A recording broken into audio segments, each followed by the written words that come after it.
Welcome to the Vegas Nation Game Day post-game show. We are continuing to bring you our fast takes and smart coverage live. I'm Cassie Soto here with Adam Hill. Adam, the Raiders took on the Cleveland Browns on the shore of Lake Erie. And before we get into the game details here, can we please talk about the new word that we learned today? We did, grapple. And I think that we're all going to remember this forever now. It is some sort of hail-sleet combination. It comes from a German word for sleet, I believe. So, yes, we learned about grapple today. That's what was happening in Cleveland.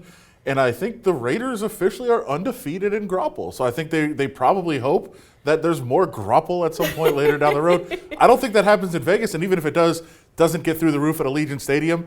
But the Raiders are very good in grapple. We found that out. That's right. Getting this 16-6 victory over the Cleveland Browns, who up until today were undefeated at home. Maybe the grapple played a part in that. Yeah, I guess, Adam. Let's go ahead. We'll move on here. Well, Raiders running back Josh Jacobs, Adam, did something that he hasn't done all season aside from playing a grapple. That's true. 100-yard game for Josh Jacobs. 31 carries, 128 yards. That 4.1 yards per carry doesn't really tell the whole story of how effective he was and how important it was for him to find that success on the ground. Really, nobody could pass the ball much at all today. So it was going to be who could run the ball better. Cleveland has been the better running team all year. The Raiders were today. We saw a little bit of a slow start from Josh Jacobs. Devontae Booker comes in. He starts maybe generating a little bit of offense. He was finding some success, and I think that was a little bit of a challenge for Josh Jacobs, who then came out, ground out those tough yards. And as we said, 4 yards a carry, but there was times where there was 9 guys in the box. The Browns knew the Raiders were going to try to run the ball, and the Raiders were still able to find a way to do it.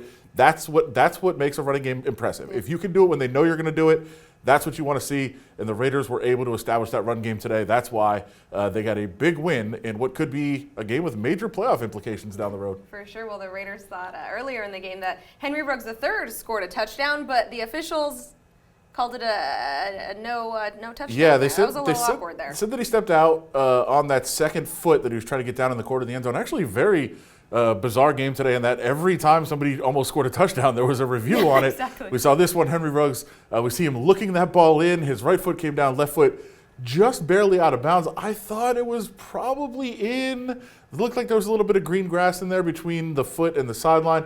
But when you rule incomplete on the field, they're going to stick with that call as they did there. And we saw that a couple of times. Jarvis Landry for the Browns had a touchdown. He thought that was taken off the board.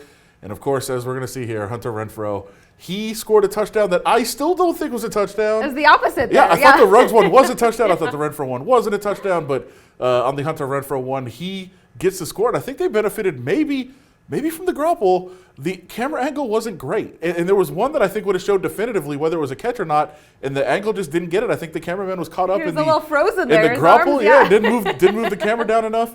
And we see right there as Hunter Renfrow rolling into the end zone. He's got the ball there, but just before that it looked like it was on the ground. Apparently not, according to the officials, and the Raiders were the beneficiary there. They get the big touchdown, and that was really the key in the game. Yeah, and Hunter Renfrow living up to that third and Renfrow nickname as well during this For sure. That was a third down play right there, and actually a really well-designed play where they had Waller kind of run out the defense. Everybody focused on Darren Waller. The world thought it was going to Darren Waller, and it didn't. The Browns should know. Third and Renfrow. It's third down. They're going to go to Hunter Renfrow, and that's what happened. Well, now let's go ahead and dive into some social media, Adam. When we tell you that the weather, the grapple, was a big factor today, we mean it, and the Raiders have the video to prove it. Let's take a look at this grapple. That just looks like snow at that point, right? Cassie, that's grapple. Clearly, you don't know your weather. I missed meteorologist class when I went to journalism. I don't know if that's true. You were explaining earlier about how sleet has to have weather conditions that are conducive to sleet. You're right.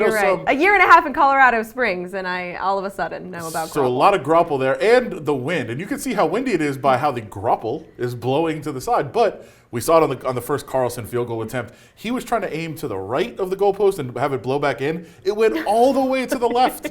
He missed it all the way to the left. So a lot of adjustments there. And actually both kickers, it looked like, discussed at halftime the wind conditions and said, hey, listen, this is how you're going to have to kick it. Both started kicking a little bit lower on the trajectory, and it worked out a little bit better in the second half. So we know that the Raiders, they wet the balls in practice leading up to this game. Do we think they're going to try to get like a snow flurry machine now leading up to this? Well, they have the ice box. We can get in there and get cold, but that's only for like little breaks during the practice. Yeah, I mean, listen, I think there's no more and they got a trip to New York. There might be some weather. I don't think there's going to be more Grapple, so I think they're For all good your with Grapple that one. updates, follow Adam and Cassie on Yes. Twitter. Well, next up, we have the post that we promised you earlier on Vegas Nation Game Day. Raiders receiver Henry Ruggs III showed his dance moves at practice this week. It says that Friday feeling, it might be that winning feeling now for Henry. He might have tried to do this after he scored that touchdown that didn't count. That one got called back. We danced earlier on the show. I don't think we're going to do that again. That looks a little bit like the dance our friend Kevin Cannon was trying to do earlier. Kevin, that's what he was going for, right? I think so, yeah. And former Raider Akbar Gbaja-Biamila, I was thinking about it. I thought about it too. Gbaja-Biamila had some strong takes on his moves. Yeah, for sure. And he said he would tear his ACL if his body moved like that. Listen, I think he's joking there. Akbar was a very good athlete for sure, and we still see him. He claims that he ran the Ninja Warrior course.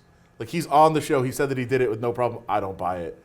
That's just such a hard course. For sure. Well, finally, Adam, our own Heidi Fang, said she would have some company today, and she found that some of them were sporting the silver and black. Yeah, not a whole lot of opportunities to see the Raiders this year. We saw the first, 5 games of the season with no fans. They've had a couple of opportunities. In Kansas City, there was fans allowed, and today in Cleveland, a small amount of fans were allowed. And of course, if you allow fans to a Raiders game, I don't care where the game is played. It can be played on the moon. These people are going to find their way in. On the moon, in Grapple, wherever it is, yes, they will be there. They will sure. come. They were ready for the weather They today. were, They were all suited up, for sure.